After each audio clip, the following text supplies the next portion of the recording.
So let's do the usual sort of ground rules. I think everyone who's here has been here before, but just in case. Obviously, if you need to get up, move around, turn away, not talk, whatever. The most important thing is respecting our differences.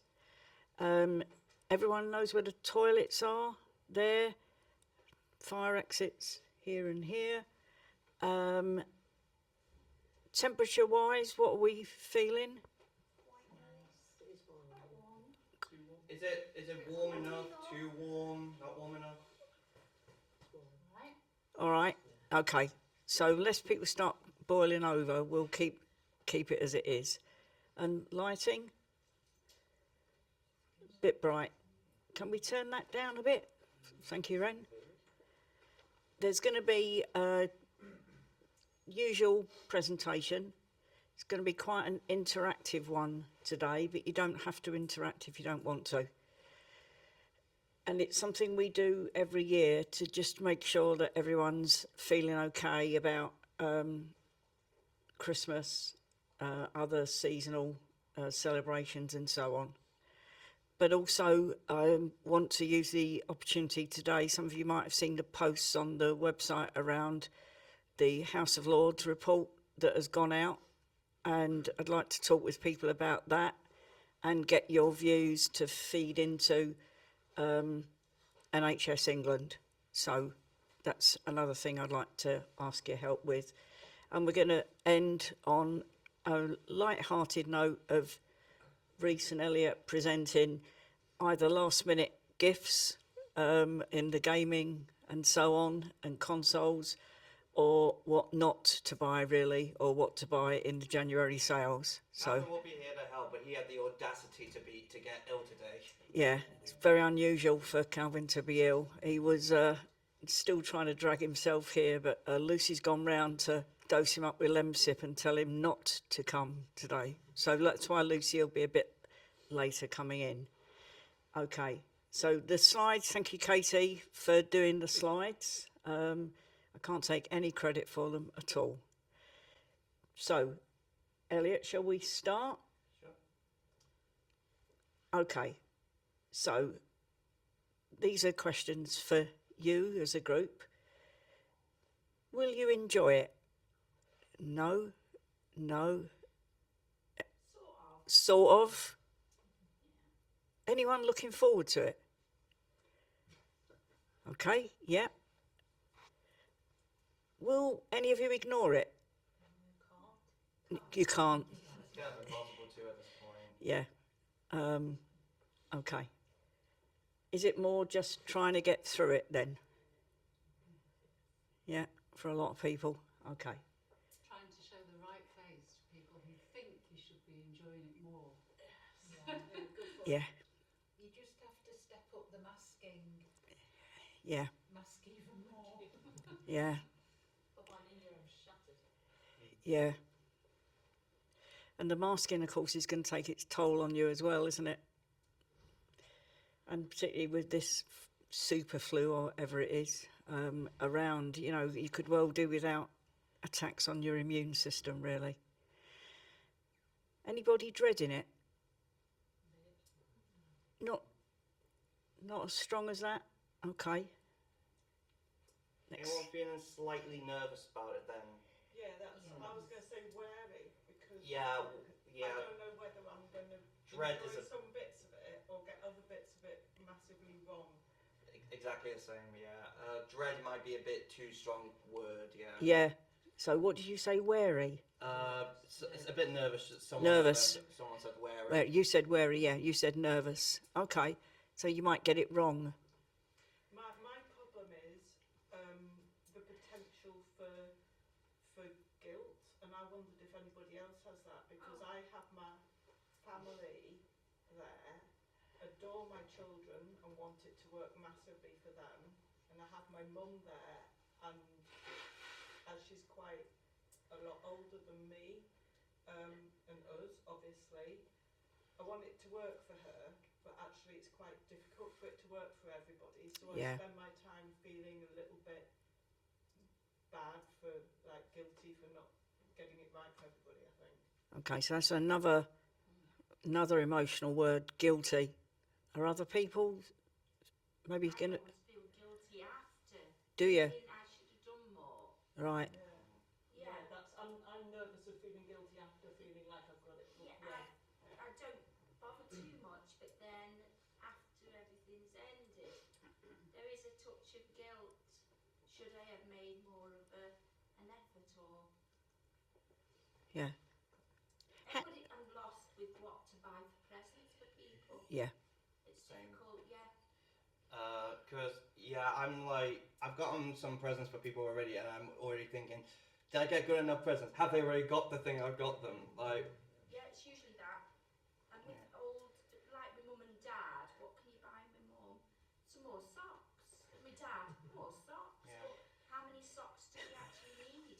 like I got my mom some LMS products this year, and I just always think, oh, I get her that every year though. Is she gonna get sick of it? She never is. She never does. No. But I'm just like, is this getting old? Do I have to do something Are else? you letting on? Is this your mum here? No, she's my not here. mom's not here. No, I thought you were letting on to your mum here. Yeah. Yeah. No, she's not here. Tell her not to listen to the presentation. Yeah. Yeah. Oh, that's sad, that is. I think Elvis is very generous. It is. She's really grateful. Yeah, LMS is nice. She better be the price that some of them are. Yeah, I know. Really expensive. Yeah. Yeah. The other brands are available. Do you think... Tesco value. Tesco? No, not for your mum. Not for... For me and my son, we've never done presents. And people find that really odd, and they're quite judgmental of the fact. They're like, what, at all? I just say, no, we don't do presents. We used to do a table of 6 for, but you know, the crisis, the homeless at Christmas. Yes. Rather than presents. And that's gone down now from 6, because it's gone all the same watch. It went down from 6 to 4, and now it's 2. But people do say, oh, that's part of Christmas. I love the shopping for presents, and I just think, I'd hate shopping for presents. I'd hate worrying about whether I've got the right thing, and then the actual day opening presents and the reaction you're supposed to give just baffles me, you know.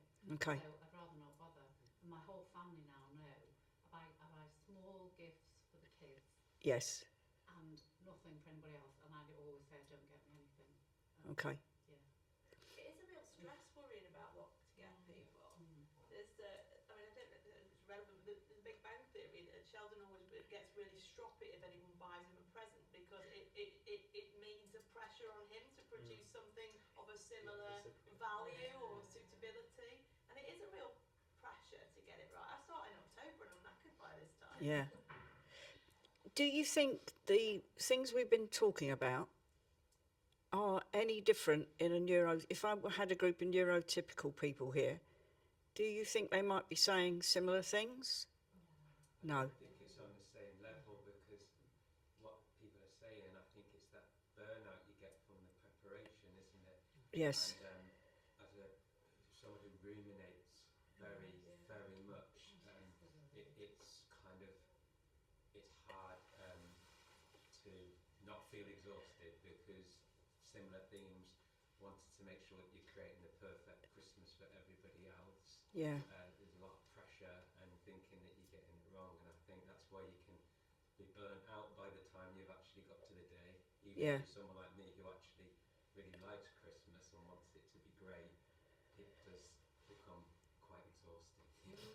So we're thinking maybe that, you know, Luke Bearden always talks about there is no one behaviour that is exclusive to autistic people. But there's this qualitative difference, isn't there?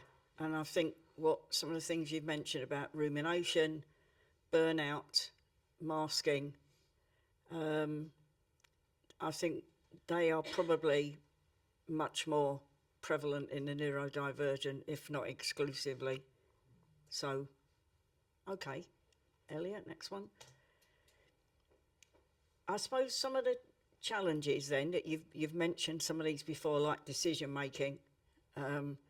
So we know that decision making, executive functioning, we know that's at the, you know, it's a part of a core thing for autistic people making decisions. having to do maybe lots and lots of research, not being able to pick the, it can be very, very time consuming. I suppose one of the things that we looked at last year is, although it looks like it's not predictable, in fact, it is pretty predictable what's going to happen, isn't it, really? Do we think? The same sort of thing happens every year, doesn't it? So there's an enormous amount of change, though, isn't there? The way maybe if you decorate your house, how that looks. What other changes do you see happening at this time of the year that cause stress? People turning up, yeah, invited or uninvited, or yeah. So a lot more social interaction. The noise and the crowds and like the constant reel of Christmas music drives me nutty. Yeah. I like some of the songs, but I can't just seem to listen to them on a loop all the time. Yeah. So something about our sensory sensitivities. Routine switched off for 2 weeks. Yeah, so your routine, it can be for 2 weeks that it's, and some people like that if the routine they've got isn't helpful, but for other people it's like, what do I do every day? Okay, let's look at the next one. So let's not focus it on all about the stress. What strengths do you think you can bring to this?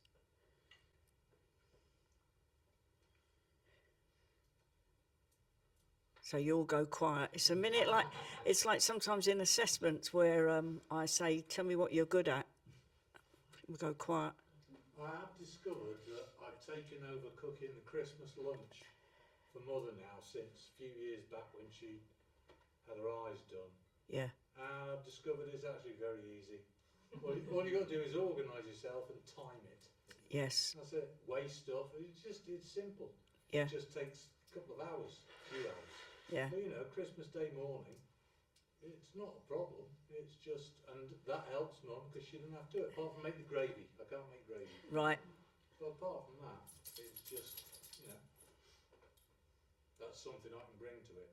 Good. It Good. turns out. I didn't realise I could, but it's not difficult if you follow instructions. Okay. So that's something about following the logic, following a recipe to the nth degree, and yeah. Come on, someone else come up with a strength that you've got. I don't know if it's because I've got older, but I tell myself now, you did it last year. Yes. And you survived. Yes. And you know what's what, so just get on with it. Yeah. And you will survive it. Yes. Yeah. Shopping and cooking and everything. Yeah. Yeah. So is that also, Helen, part of the predictability that you've done this before and you came out the other end and it's a repeat performance, actually? Yeah, I think I'm getting the hang of it. You're getting the hang of it, yeah. It's taken me a long time. Yeah. Yeah. Okay, next one, please. So these might not be the right words, Elliot, so pick some other words if you think. So this is pretty psychological type. Hopes and fears is something we talk about quite a lot in psychology. What's the best that can happen? Everything just goes well. Yeah. Yeah, everyone is relaxed, Everyone's relaxed. including me and the Yeah. warriors amongst us. Yeah. Relaxed, yeah. Yeah. Okay. That's the best. Everyone's relaxed. It all goes well according to plan.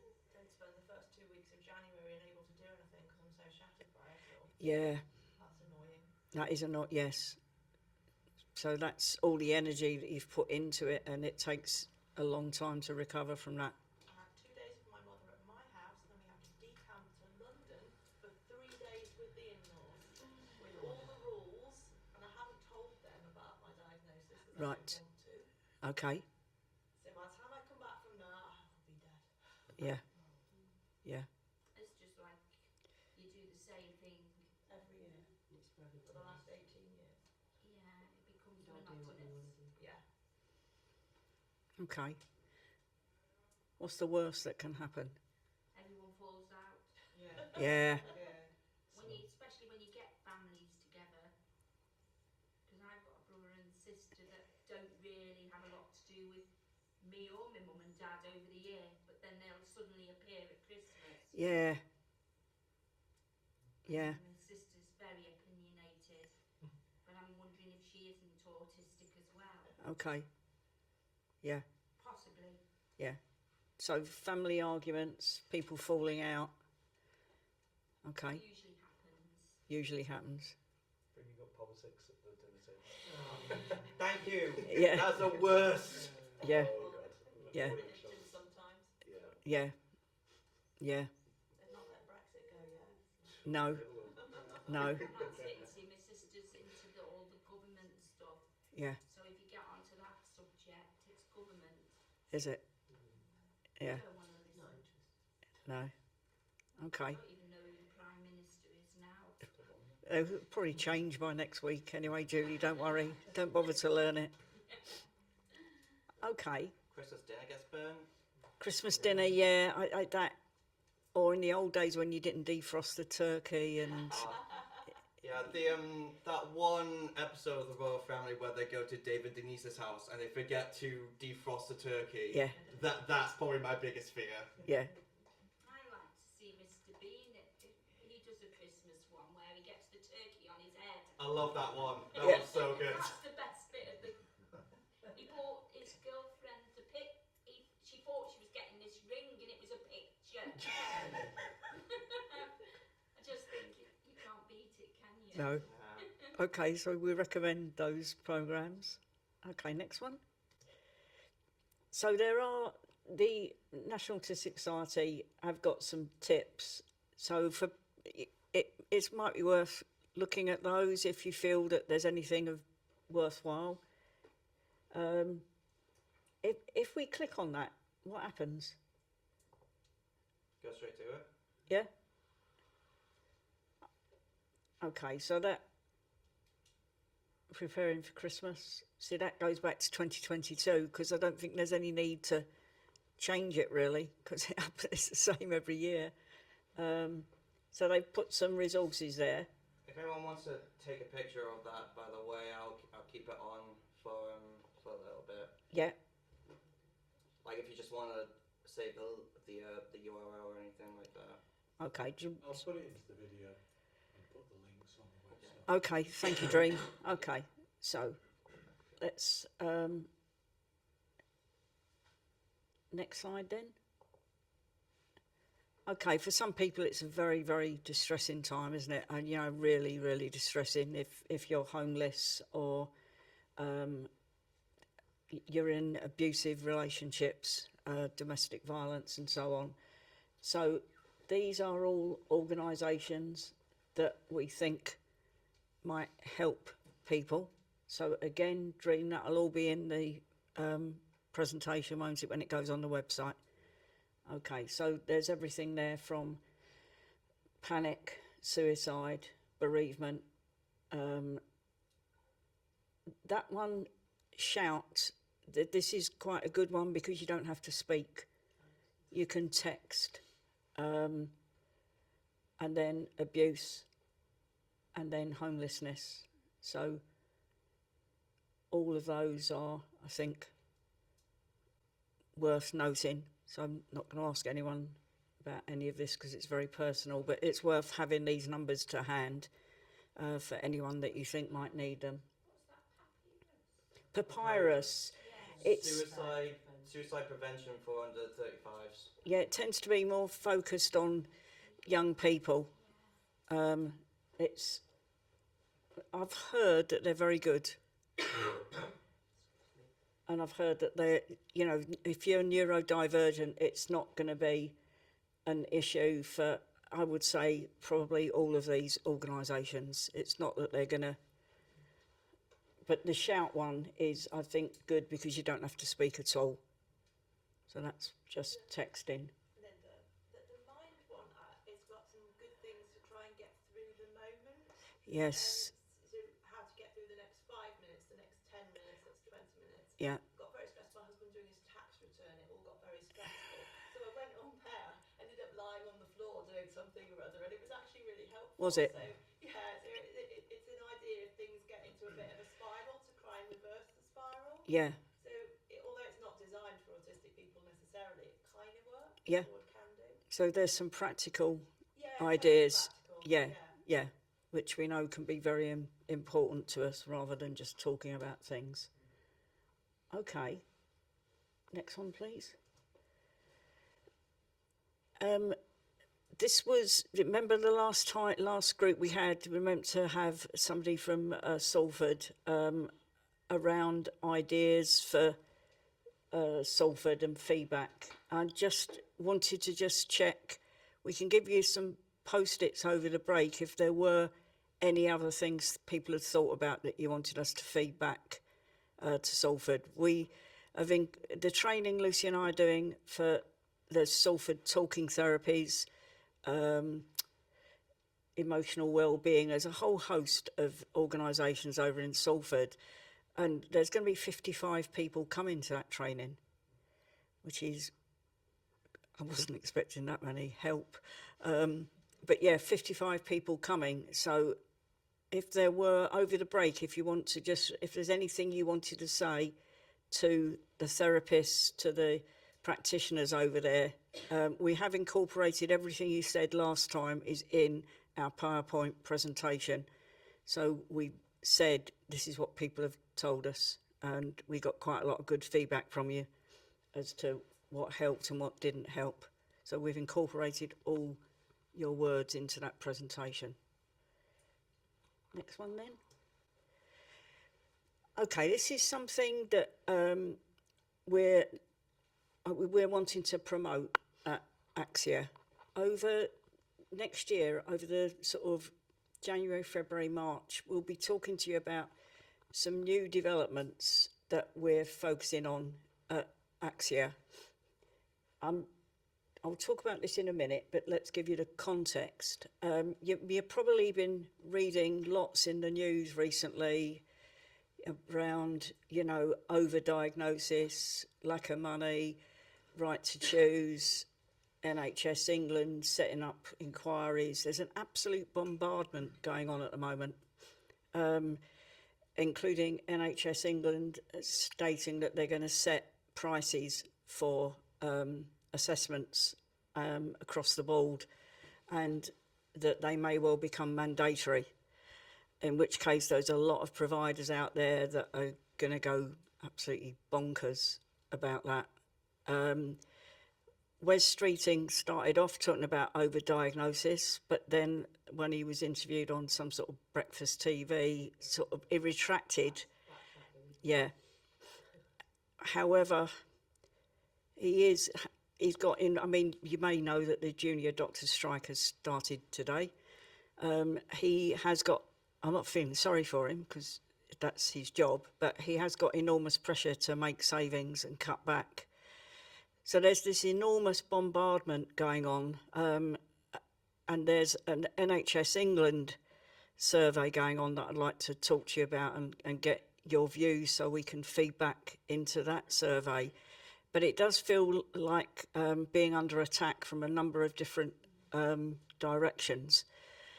What we're doing at Axia is trying to maintain our core business is diagnosis, but offering more things post-diagnostically.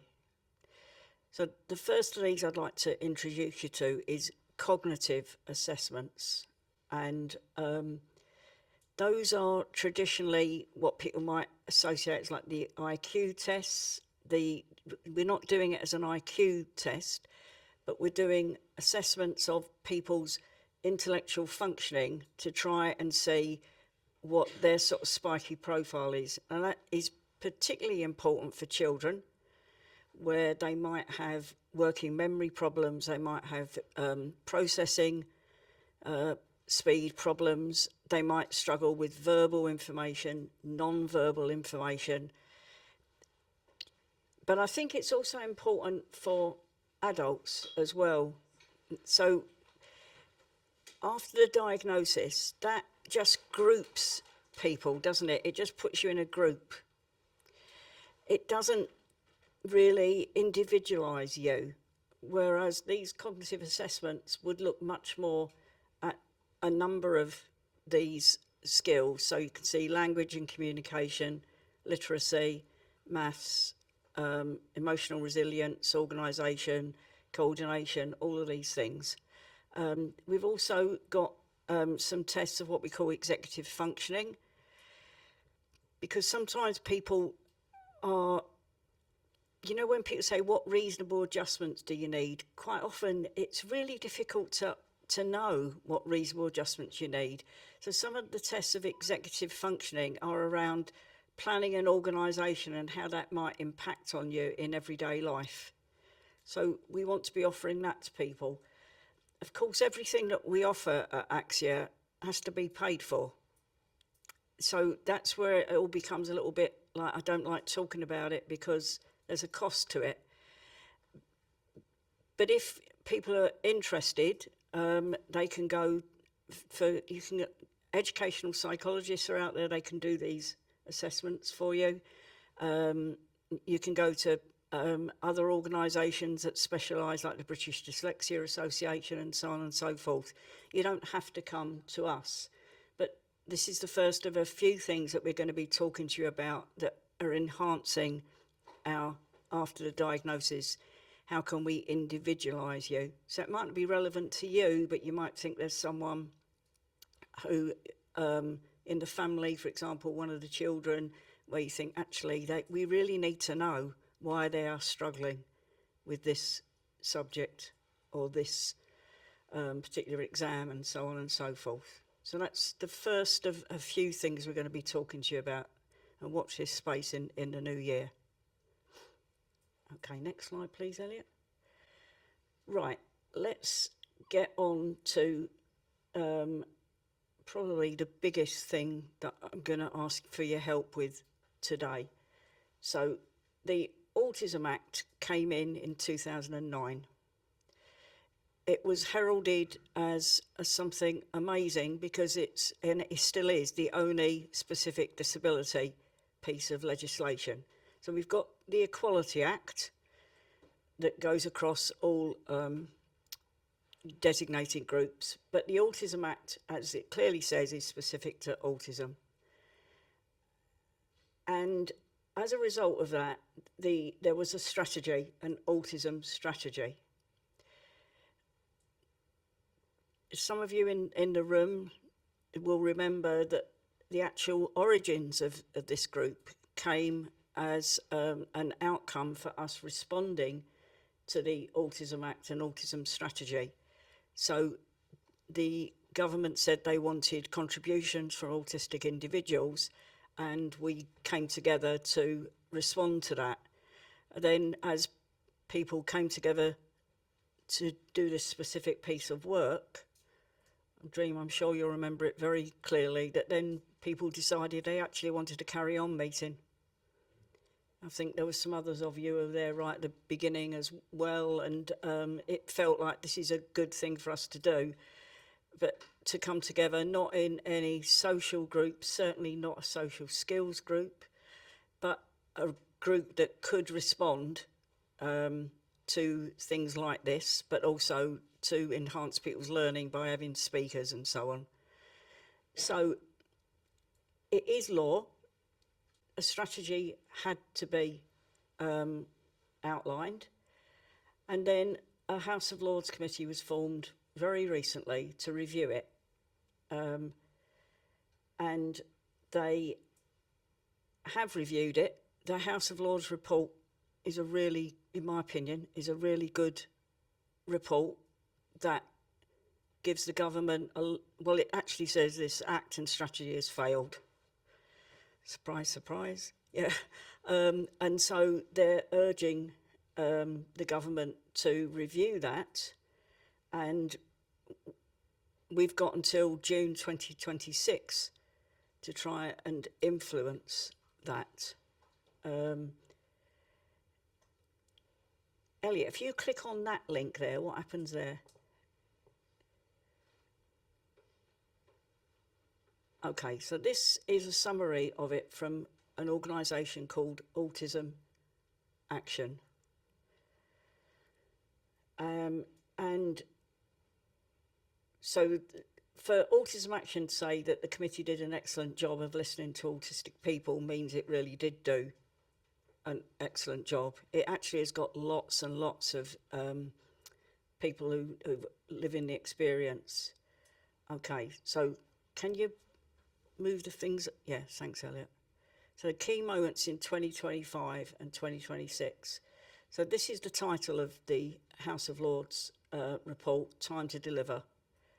It makes very strong recommendations, and the government has to respond within 2 months. Oh, sorry, it's July 2026. So you can see the timescale, and given that it's come out just before Christmas, so you've lost a month. They always do this. Things always come out at these sorts of times. The government needs to accept the recommendations, and there's a fear that if the next strategy is weak, then really there becomes no point in having the Act and the strategy. There are 3 organisations that are influencing that. One is Autism Action, one is Autistica, and the other is the National Autistic Society. Of the 3, I would argue that Autism Action are the most campaigning policy change. National Autistic Society, lots of very good resources there. They're probably more of a provider organisation now. They've got schools, they've got residential services and so on. Autistica, you've probably heard of them as well. Again, campaigning and policy is not the strongest arm of their pressure group. Okay, what else is on that slide there, please, Elliot? Is that this website? your website? Sorry, yeah. Second. So these are things you can do, and this is on the website already. Share the page. The biggest thing everyone in this group could do is to talk to your MP. Okay, so that is the most important thing. So because if the House of Commons gets behind the House of Lords report, then there's a chance we can influence it. So I would ask all of you to contact your MP. The Autism Act has failed to deliver, and I don't think you have to say very much more than that to get in touch with your MP and then talk about your own experiences of, has the Autism Act made any difference to your lives? Has the autism strategy made any difference to your lives? And how the House of Lords, we've put on the website, we've put like an easy read version as well, and a summary version, because the actual document is hundreds of pages. I think the first thing to do would be to just make your local MP aware of the House of Lords report and the fact there is a failure, and the House of Lords report has made a number of recommendations. I think that might be the first thing you can do. You're all very resourceful. I'm sure you're going to Google it. One of you will probably come up with a standard letter that you can send to your MP. So if you do, please let us know and we'll put it on the website. Okay, back to the next slide, please, Elliot. Right, so these are the ones that there's useful links here as well. So if you want to, I think these are all on the website, but just they'll be again on the presentation. Okay. Elliot, what time is it, please? 12:37. Thank you. Okay. Can So I make a quick suggestion with these? When this goes up on the YouTube, if these things could go in the description, just so that way people watching the video could also click on the links as well. yeah, okay. Dream, you do that quite a lot anyway, don't you? So that'd be great. Thank you, Elliot. Thank you, Dream. Okay, next one. Right, so we're not going to do that now. What I want to do now, Katie, we've got the bits of paper, haven't we, that we want people to fill in. would you mind handing them out, and then I'll explain to people what I want you to do. You don't have to. Can I just also ask, do you know if anything in that review mentions the autism assessments in the class review of the gender services? No, nothing. Please mention that. Absolutely nothing. Just wondered if anyone's in Chester, Salford, Edisbury, because that's where Edward Timpson is. Yeah, there's two Chester ones now, aren't there? Yeah. He's the one who actually created the Autism Act. Right, well, he's definitely worth contacting then, isn't he?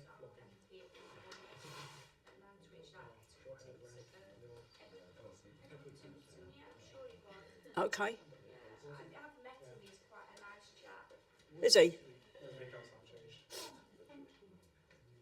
Okay, we'll keep that up there for a bit of light relief. Is there any particular slide we saw before anyone wants up, by the way? It's just so you're not having a look at our mugs anymore. Or are you okay looking at the cheaper versions of us? I think that's quite nice to have those versions up there. You seem to all be thinking it's worth doing. A little bit more thinking. Alex, we'll talk about that on Friday. And then we'll decide how we're going to do it. But do people feel it's worth taking this away as it stands, or wait until we've had some more thinking? I'm completely immersed in mine right now. So Oh, yeah. it's a year since my diagnosis, so it feels very, Yeah. that's just me. Yeah, we're all processing things differently, aren't we? Yeah. Helen. There's very few of us here today. I know, yeah. I feel concerned that you need to reach as many Yes. of us as possible, and how can we do that? We can do it through the website, but I suppose we could bring it back again in January, couldn't we? Or mailing list, if there's like BT emails that we send out. Yeah. Well, certainly we've got the monthly roundup, haven't we, Dream, where we send, we could include it as part of the monthly roundup. Yeah. Well, you could do it as a post, standalone post. Yeah. I can put the links, even the question, if it's the simple two questions, Yeah. underneath the presentation, Yeah, and then repeat it for the third time on the monthly roundup. yeah, So at the end of January. Yeah. Because I won't get it in for Christmas, obviously. no. Does that give you enough time if you revisit that on the 28th of January? When do you need to collate this for? Probably about 2 weeks after the 28th of January, but that doesn't matter. We'll do it. We'll do it. Well, if you get it out before then, those of us who are here could probably fill it in beforehand, and then you've got some idea of what kind of stuff you're going to Yeah, start collating it and work out how you're going to collate it then from Yeah. a small volume. yeah. Yeah. At the very least, even if we only got answers to this, we can at least put something to NHS England. You know, if we just say, we have co-produced this with our Post-Diagnostic Support Group, 66% of people said X, 34% of people said Y. It doesn't have to be perfect. It's not a research piece, is it? It's not. It's better than nothing, isn't it? Because if they're saying we have got no idea, we can say, well, we have got some idea. Okay. A bit more thinking needed. Elliot, how am I doing for time? You said about 10 minutes to 1. God, what am I going to fill it with? Alex. You've ask the group about topics that they would like for next year and speakers they would like for next year. Yeah. Okay, Alex, would you like to come up and do that while I sit? I'm going to sit down while you're doing it. Go on. You're the front lady. Me. Just say what you just said. Go on. So me and Linda were speaking last Friday, and me and Linda have like clinical supervision every week.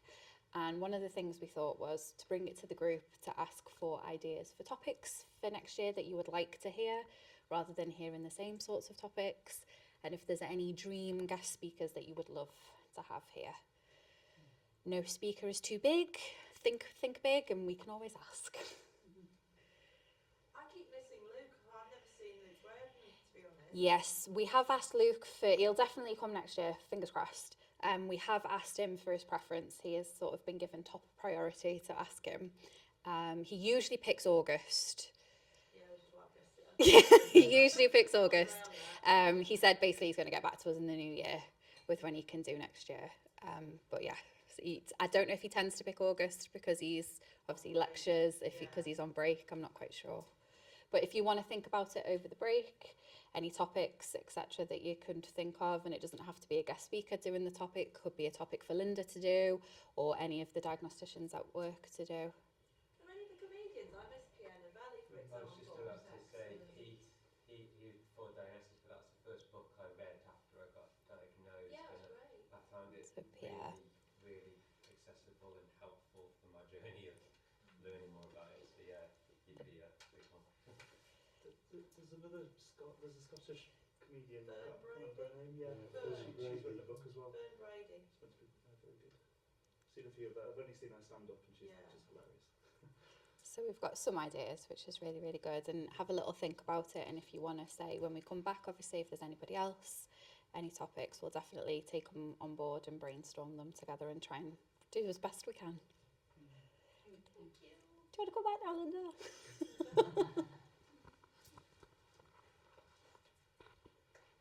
Thank you. We're going to invite Dean Beadle back as well. Dean was really Yeah. nice. Yeah, I think it's really. On his Facebook now, keep an eye Yeah. on You it do, yeah. too. Same Yeah. with is it Pete Warmby? Pete Warmby, yeah. It's the same as well. Yeah. I think with Comedian as well, lady comedian, she's quite funny. I think she's got autism, but she's really good. But some the of name these, has slipped my mind. there is Fern Brady, but there is another a female comedian. I don't think it's Fern. No, there's another one. Well, there's a few now. People are emerging, aren't they, and just saying, "Oh yeah." Some of what we want though is for people who be, sorry, Dream. What we want is people who be prepared to come here, because we found it really difficult coordinating when people are. It just becomes more complicated, doesn't it, Dream and Elliot, when people are. It's not the same. Also, some of these speakers, because. For a lot of people now, work is hard to come by. They're understandably, some of their pricing is really, high. And I get that, because if they've literally got to travel here as well and do a presentation, they're not going to do that for a cheap amount of money. So, I do prefer it if someone's physically here. Yeah. I'm really interested to hear Sarah from France. yes, I don't find it as easy if someone's on No. the screen, really. no. No, I don't think it's as interactive, is it? It isn't the same. And if technically we've had problems with it and it becomes stressful then for, our staff who are trying to do the presentations. I remember last time I think Dream was having issues with OBS. Yes. I think so. I think there was an issue with recording. Because we had to film the screen instead. Yeah. So it puts a lot more pressure on us, really. But if there are topics, I know there's a couple of people have approached me from Axia who want to do presentations. So if there are particular topics you would like, I suspect, given we haven't got anybody yet, I suspect it's going to be me doing January. So apologies for that. It's going to be me again. But I think it's definitely worth us spending more time on the House of Lords and the NHS England survey. I think it would just be very powerful to say we are not just making this up, we have co-produced this. This is what people have told us. Can I just say, please no one pick me. Please don't pick me to do another one. You did. That is 2 months of my life that Yes. I'll never get back. I missed Elliot's presentation and I was disappointed that I did. It's on YouTube, you can watch it on there. It was incredible. But it was impressively researched. So if you don't want to do the presentation, maybe we'll pick you to do the research. Because The research was what the most stressful part of it. The presentation I enjoyed doing, it was the research that nearly killed me. I think because you researched it to the nth degree, didn't you? You wanted to make sure it was 100% right. And it was. I spent like a solid month just doing research. I got so behind on other jobs. Yeah. but it was worth it. Yeah. It was worth it, and now it's there. Yeah. But to quote one of the greatest pirate captains of all time, I hope everyone saw it because I will not be doing that again. Okay, surely it's tea break now? 3 minutes. 3 minutes, right. As a personal bias, I'd like to see like an autistic or neurodivergent sports person come and talk about their A sports person. because obviously it's something I've been looking into a lot recently is accessibility for sporting environments for neurodivergent people and how there are barriers that exist. I'd be interested to hear someone who perhaps had a diagnosis before. Yeah. Was diagnosed before entering sports or physical activity, or then Yeah. realised. Do you know anyone? I've read up about a few people. Yeah. I don't know. Again, it depends on like where they live and Yeah. and that sort of I know one, but I don't know whether he works for the council, David Moonanett, but he deals with children rather than adults. Right. He does the disability sports for children with all conditions, I presume. Yeah. Okay, so that sounds like a sort of broad topic area you'd be interested in. or it's a topic I'd do at Bush County Shop. Yeah. Find anyone else to do it for me. Okay, we didn't find anyone else, Ren. No, we better try. We better at least look like we tried. That guy is very, well, I think he's been doing the job for years. Yeah. He's very experienced, he must. Okay, do you know where he's based? Well, I presume it's... Is it Chester Council or it'll be Crewe and Nantwich? Right, okay. Cheshire East. Okay. Yeah, Yeah. not West, though. Okay, let's have a break then. May I, just before, Reece and Elliot, how long do you think you need? Not sure, honestly. 10, 15? 10, 15 minutes, yeah, something like that. So. Okay, so shall we have a decent break so people can actually mingle if they want to, borrow books, and we'll come back at past and we'll do Anime Amigos presentation, and then we'll do the dates for next year and the venue for next year, so everyone's clear. Okay, thank you. We make a start then. Lots of helpful suggestions over the break, thank you. Can we make a start, please? So, Thank you. we're now going to end on a little bit more of a lighter thing, just so you can all go away as good as you can. I'm going to hand over now to Reece and Elliot, who are going to also speak for Calvin. Hello, everybody. I said don't ask me to do another one, but I've already ruined that. So welcome to our... Calvin, as I said before, is not here, unfortunately. He is ill with the flu? Something like that? It's supposed to be, yeah. We are wishing him a swift recovery, especially as we are recording on Friday. So... Supposed to be, anyway. Yeah, so it is up to me and Reece to talk about this year's Nerd Consultant's Buyer's Guide for new game consoles. Hooray! So we're going to start off with the Game of the Year nominations. The Game Awards has recently happened last week with a number of fantastic games that were up, and these are the 6 that were up for Game of the Year: Donkey Kong Bonanza, Death Stranding 2, Claire Obscure Expedition 33, Kingdom Come Deliverance 2, Hades 2, and Hollow Knight Silksong, with Claire Obscure Expedition 33 dominating. Like, it won so many awards. It ended up taking 9 awards on the end of the night, including Game of the Year.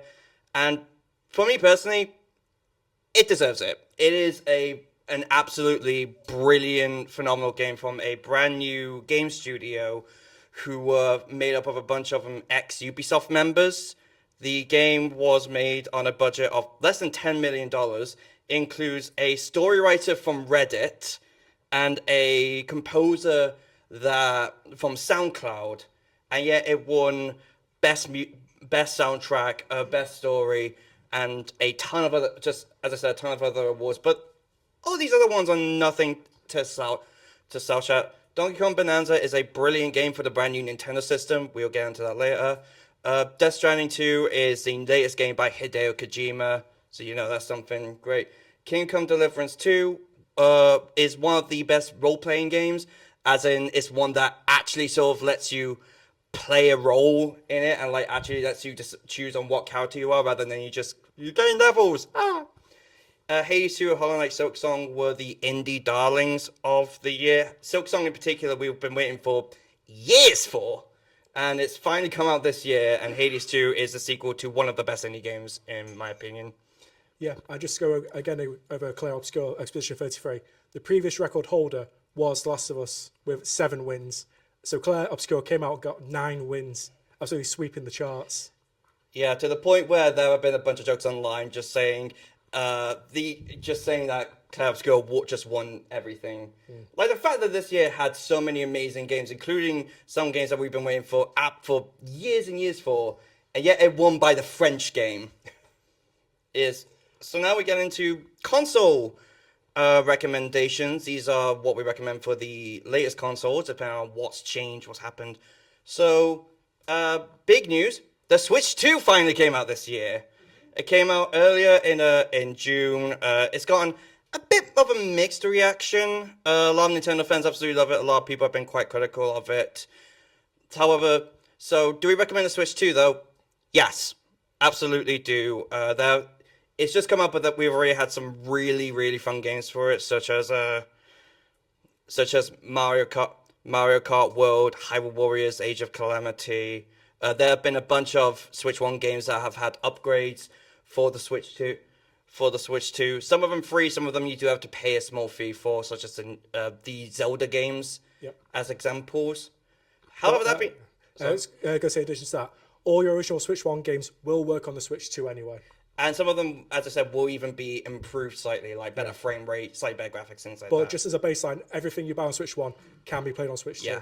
However, that being said, we do still recommend Switch 1 as well. Yep. Because they are cheaper, and also particularly if you get the Switch OLED, you'll get a much better battery life. It lasts for the OLED lasts between 4 to 6 hours depending on the game and heavy usage. Meanwhile, the Switch 2 will probably last you around 3 hours at most. And also, the Switch 2 does not have the new OLED screen as well. So it's technically a downgrade compared to the Switch 1 OLED. Yeah. And also, there's still going to be more games that are coming out for Switch 1. I feel like we still have a couple more years with that console left. So either one of those would be great. Personally, we do recommend the Switch OLED, because that is the one that's going to have the best screen, the best battery life. Battery life, yeah, thank you.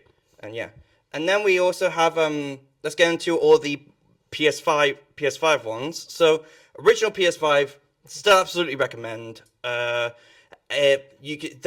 game, despite it being like nearly 5 years old now, it still runs games incredibly well. We've had some of the best looking games this year, such as Ghost of Yotei, that has looked absolutely astounding. Some scenes have my mouth agape, or as Calvin would say, agape. And just to say how good it still is, all my reviews I write for Axia all use the original base model for the PS5 Same still. for me. That being said, if you want the PS5 Slim version, go right ahead. It is a lot smaller than the original PS5, and you can get one, and this one does come with the built-in disc drive. It does require an internet connection at first to sort of install the disc drive, but it's still usable. PS5 Pro, no. We really do not recommend this one. It is improved performance and graphics, but it is very, very minimal. Like, to the point where when that first came out, I think an IGN reporter tested it out on Spider-Man 2 to see which one was the original PS5, which one was the PS5 Pro. He got it wrong. Yeah, so the PS5 Pro is over 700 quid, and it's supposed to be roughly 20% better performance to the original PS5, but it's not worth the extra money at this point. Also, it doesn't come with a disc drive. Yep. So if you have any physical PS5 games or want to play some physical PS4 games, you will not be able to unless you buy an external disc drive. In which case, yeah, just get the original PS5. As for Xbox, unlike normal years, we're actually not recommending this one because Xbox has had a pretty bad year. Let's just say that much. They were already in a bit of hot water for closing down a number of studios and laying off a bunch of employees, including a studio that won multiple game awards in 2023. But also, they have now announced that a bunch of Xbox games are only going to be exclusives temporarily. So a bunch of them are going to be going to PS5 later down the line. We've already seen this with games like Forza Horizon 5 going over to PS5, but also things like the new Gears of War game, and even the new Halo that's been announced. It's recently been announced that Halo 1 is getting a remake, and that is going to PS5, which is kind of baffling. Yeah, so at this point, all the big tentpoles from the Xbox are now available on other platforms and also PC. The most you'll be getting from an Xbox is you'll be able to play those games like 3 months before they come up to other consoles, so we really don't recommend it. It's not really worth it. As for all the subscription services, PlayStation Plus, yeah, we recommend that. There are three layers to it. There is the Essential, the Extra, and the Premium. Yep. And if Essential is pretty much all you need to play online games. You're able to download 3 games monthly for free. Some of those games can often be quite good as well. Extra lets you play from PS5, like a bunch of PS5 and PS4 games. However, if you get Premium, you're also able to play download some games from like the PlayStation 1 or PlayStation 2. So like able to play some retro stuff. Personally, I think all 3 of these are pretty good for the price point. Yeah, I totally agree, especially with the premium version, since the big game last time was Tekken 3. Yeah, exactly. Which has not been available for decades now. I mean, we've also had the Sly Cooper trilogy, the Jak and Daxter trilogy. And also the original Resident Evils. Yeah, all great. Yeah. Xbox Game Pass, however, we don't really recommend. Because in the past we did, because you're able to get a bunch of games, download a bunch of games at day one, and it also has another big library for a pretty good price. That price is now doubled. So like what was originally I think like £12 per month has now increased to £24 a month, and it's now more expensive than PlayStation Plus and Nintendo Switch Online. Yeah. And we really just cannot think of anything that can justify that price point. Yeah, it's just way too expensive now, especially since people already have subscriptions for other services like Netflix, Amazon Prime, Disney Plus. To now have your game subscription double in price, that's just too much. Yeah, it has gotten too much. Now, VR sets. This is something we're not too knowledgeable of. The most I can really say is my dad plays it. We can't say yes and no to VR headsets because the technology is getting better and they are getting good, but it's still kind of a more niche form of gaming, and the games for them aren't like fully up to the same standard as you wouldn't usually get with your standard console and PC gaming. Yeah, since all the games you see on VR now are a lot shorter than regular games. Yeah. And a lot of the integration with headsets is not normally that dyspraxic friendly, so you have to use more in the environment with your hands for dexterity. Yeah, the most I can really say is that there are some like full-length games on there. Like you can play, say, all the latest Resident Evil games on there, like including the Resident Evil 4 remake, and there are also and also games like Half-Life Alyx or Into the Radius. Well, there are some good games for it, but if you're like more of a standard gamer, like more of a console/PC gamer, with VR you more need to like actively be looking to like really play VR rather than to just like have it as another form. But I don't know if any of that makes sense. But if you are looking to get a VR headset, the MetaQuest is always going to be the best ones. MetaQuest 3 in particular. PlayStation does have its own, but it's a little bit overpriced. Like it's the same price as a normal PS5, and you can play it on PC. But if you wanted to play it on the PC, the MetaQuest is cheaper anyway. And also, all these headsets, while some can be used for other games, a lot of them are not universal. Yeah. And then Steam Deck.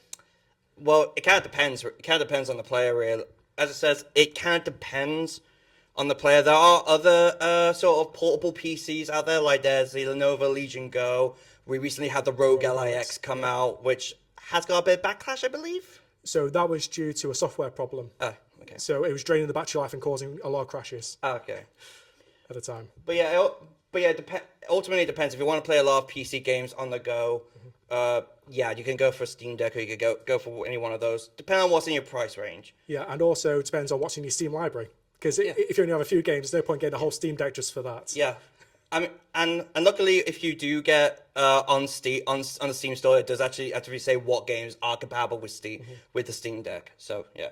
Anyway, now we're getting to our personal recommendations. These were games that were not up for Game of the Year, and we're going to start off with Calvin's recommendations. Calvin, if you yeah. It gets up to us then. So I'll start off with Metroid Prime 4 Beyond. This is kind of wild that this game's out because this was announced the first year the Switch 1 came out, and now we've actually finally got it. So it's the fourth game in the Metroid Prime series. Don't worry, you don't need to have played any of the others to fully get it. Where Samus Aran is transported to this time to a planet in an alternate dimension, where she now basically has to try and figure out her way to escape, but using teleport keys. It's first-person shooter. It's very fast-paced. It's a pretty fast-paced. It involves a lot of exploration, a little bit of puzzle solving, some great combat. Really recommend it. Yeah, it's also one of the best-looking games on Switch 2 at the minute as well. Oh, absolutely. It looks fantastic. Second one, Tony Hawk Pro Skater 3 and 4. So this is the sequel to Tony Hawk Pro Skater 1+2, which we had a few years ago. Yeah. And this combines both the 3 and 4 games that were on the original PS1 over 20 years ago, giving them all HD 4K graphics where you play as a skateboarder, do certain tasks around the map to explore, unlock more stuff. It is good. I've not played it myself. This is one of Cal's reviews, hence his recommendation. But it has got a lot of good positive reviews online. The only issue is that the soundtrack has changed since 20 years ago. The rights holds have changed, so they can't get all the original music back.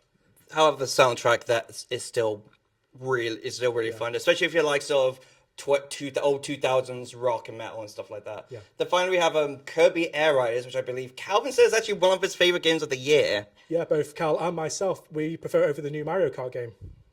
I haven't played it. Yeah, so this is also a game I also reviewed at the time with Cal. It's a very simple game. It only uses 2 buttons predominantly to brake, boost around corners, and to use item abilities. Using characters from the Kirby franchise, you have over 20 races and 18 machines to ride on. So it's a very similar track-based racer. You do 3 laps around the track through a variety of elements. It's a lot more kid-friendly since it's the lowest age rating ever, only 7+ for UK players. So it's a good game for all the family, and I would recommend that. Yeah. However, I do also recommend Mario Kart World if you do want like a more basic kart racing game. Yeah. Now it's Reese's go. There we go. So these are all my recommendations for this year. These games I've also reviewed as well. So Monster Hunter Wilds is the new game in the Monster Hunter franchise. You team up with a team of 4 players. You can play solo or online, where you go on quests to hunt down giant monsters. So that's a lot of fun. A lot of variety of weapons, over 14 different weapon types. It's also got new updates for free this year, adding a bunch of new content. So overall, it's like 100 hours just to do everything you want to. So I would recommend that. Now, the second game we're talking about, Doom the Dark Ages. This is 18+ in the UK, so you cannot buy this for younger children. So there's a lot of gore and demonic energy. A lot of fun, fast-paced first-person shooter, where you pretty much chew through the hordes of hell on your mission to kill all the demons. That's very fun. Not sure that this time of year they're very friendly for the family. So if you've got older kids, teenagers, they're fine to play that, but there's a lot of gore and violence. Then the last game is my Digimon Story Time Stranger review. So it's a new game in the Digimon franchise. That's a franchise we've been going for 25 years now. That's a more traditional RPG game. So I think all Pokemon with its turn-based elements. You collect a bunch of monsters. There's over 450 just in the base game. So that's beating Pokemon's turnout this year with ZA. If you're a fan of old school RPGs and elements and are fans of the franchise from the different anime and films available, I would recommend that game for a time travel adventure trying to avoid an apocalypse. Okay. And now for my one, and Reese's comments on Doom the Dark Ages kind of apply to me because all my games are rated 18. Yep. So if you're looking for stuff for older for older teenagers or adults, then go for these ones. The first one is Ghost of Yotei. This is a sequel to Ghost of Tsushima that came out in 2020, my personal game of 2020. In this game, you play as Atsu, a female Ronin who is on the hunt for the Yotei 6 after they killed her family. It's a story of revenge, heavily inspired by the samurai films done by Akira Kurosawa. It involves a lot of really fun hack and slash combat focused around juggling enemies and a vast open world for you to explore. This is also one of the best looking PS5 games. It genuinely looks absolutely fantastic. The second, I just spoiled it. Just because it's a sequel, you do not need to play the original Ghost of Tsushima. This one takes place in an entirely different place. It takes place hundreds of years later and does not include anything from Ghost of Tsushima. The second one I highly recommend is Silent Hill F for those horror fans of you. And it's the return of a horror classic. So in this game, you play as Hinako from the small village of Ebisugaoka, who's one day hanging out with her friends, when all of a sudden the mysterious Silent Hill fog comes in, and monsters start prowling the town, and now she and her friends have to survive. It includes some of the best combat in Silent Hill, in my opinion. It's a very combat-focused game, unlike the rest of the series. Involves really clever puzzles and a really thrilling story written by Ryushi Ki-07, aka the person who wrote the Higurashi franchise, and it's genuinely one of the scariest games you'll play this year. It is fantastic. And the last one is one that I'm so upset it's not nearly as well known, because I think it's generally brilliant. The 100-Line Last Defense Academy. This was made by the creator of the Danganronpa franchise.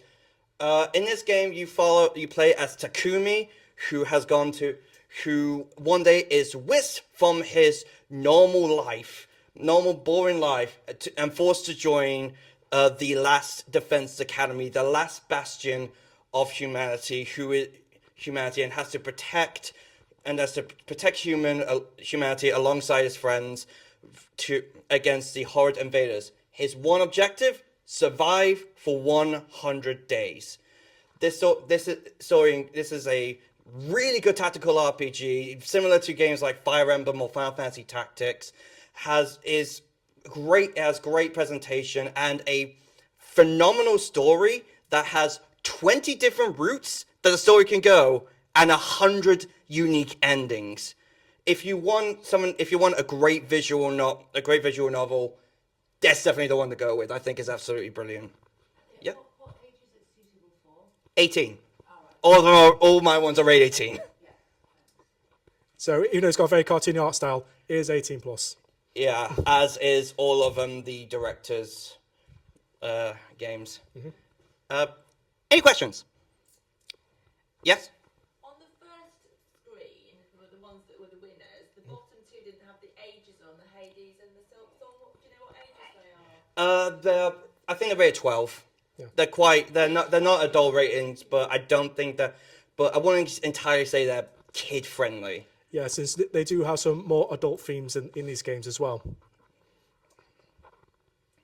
the Metroid Prime, is that Metroid Prime. Is that like a kind of you like Zelda? Is it similar? Is it quest based? Kind of. It's fetch quest. So like you're looking around for MacGuffins and stuff like that, and sort of improving. Yeah. Just like the older Zelda games, it's more dungeon focused this time around as well. Yeah. Where you're going across the map to various dungeons with different elements, going into said dungeons and doing puzzles in them, and new upgrades and that. Yeah, there's a lot. I think this one in particular is good for Zelda fans because it does involve a lot of exploring and a lot of looking for other stuff. Brilliant, thank you. Anyone else have any questions? Yes? If you're buying a PS something for PS5, something like that. 4 or 5, Yep. to only play Gran Turismo, Yeah. which one would you go for? It depends on the Gran Turismo you're wanting, I guess. If you're for 7, I think, is that only on 5 or is that on 4 as well? To my knowledge, I was just on 5, Okay. which I reviewed quite a few years ago. Yeah, if you're just wanting If you're wanting 7, if you want the most up-to-date one, Yep. I would say PS5. But I think 6 is on PS4. Yeah. So you could go either one. Depends on how current you want to be with the series, I guess. How much of a good deal? Not necessarily you. I personally, I would recommend places like Smith's Toy Superstores or Game. They often have like a few bundles where like you can get a PS5 plus a game with them for like a fairly decent price. Yeah. Like it's cheaper than getting the two separately, I would say. And of course, once we go through Christmas, all these will be discounted as well. Yeah. Anyone else? No? Okay. Yeah, sweet. Then we're done. Thank you very much. Thank you. There's something else past there. Right, so these are the dates for next year. Okay, they are on the website, but if you want to take a photo, so it's the same day, Wednesdays, 12 till 2, but it's a different room. Okay, because this room they're going to do some refurbishment here. So it would be like one time we were going to be here, the next time we were going to be moved somewhere else. So Evie negotiated another room, which is literally as you come in, you know where the barrier is? So if you're driving in and you have to speak to the man in at the barrier, it's literally that way. So the doors are there before you go past the barrier. So if you're walking in, you're literally walking and there you are. If you're parking, obviously then, I don't know whether you'll be able to park to the right, because there is a car park there, isn't there? I think you should be able to. I think so, and then you've literally got to just walk over.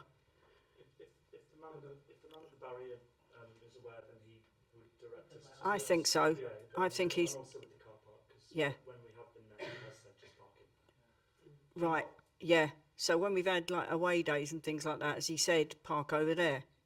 Yeah, he has to me before, not recently, but yeah. Yeah, okay, okay. Do you know which room in the new building? Yes, it's on the first floor, Right. literally on the first floor. There'll probably be signs directing you on the Yeah, and we'll make sure that, you know, there's some people from Axia around as well. So if you get lost, don't panic, we'll find you if you're wandering around. Okay, if you've got any queries, there is the email address. So if you want to take a photo of that. So if you're going away thinking, I have no idea what Linda said, I have no idea where this room is, just email us. Okay. Is also that building there with the red roof that's standalone, just there? Okay, so can everyone see that? Yeah, that, see the one with the red roof, thank you.